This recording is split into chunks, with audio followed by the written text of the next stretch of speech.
Estimating the maximum field level radiated by the 5G base station for human exposure assessment is a challenging problem. In 5G, the signals required for cell access and cellular handover are packaged in special structures called synchronization signal block or SSB, organized in structures called synchronization signal burst. If we look at a 5G frame, we can see that the synchronization signal blocks are concentrated in frequency and time. The signal blocks are transmitted using so-called broadcast beams. The synchronization signal blocks are the only signals always on the air, even in the absence of users.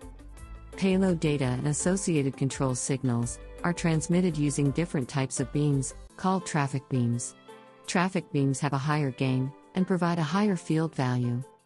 Consequently, the level of the field depends on the data traffic in the cell. The maximum power extrapolation techniques allow an estimate of the maximum field level from measurements carried out in cell conditions that are not under full load. To get an estimate of the maximum field level, the synchronization signal block is a suitable reference field value. Many possible parameters can be chosen, such as SSB or PBCH or PBCH-DMRS or SSRSRP. A relatively inexpensive solution is to measure the power of the highest synchronization signal block in the burst, using a standard spectrum analyzer. This step allows you to estimate the level of field radiated by the broadcast beams.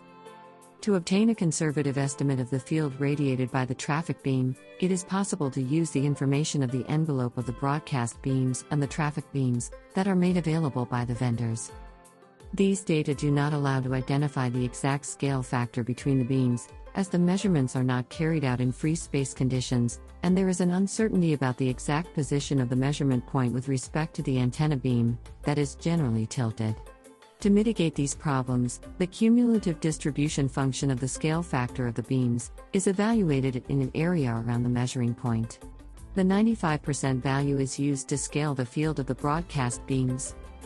In summary, the method required the measurement of the power of the highest SSB and the evaluation of the CDF of the beam scale factor.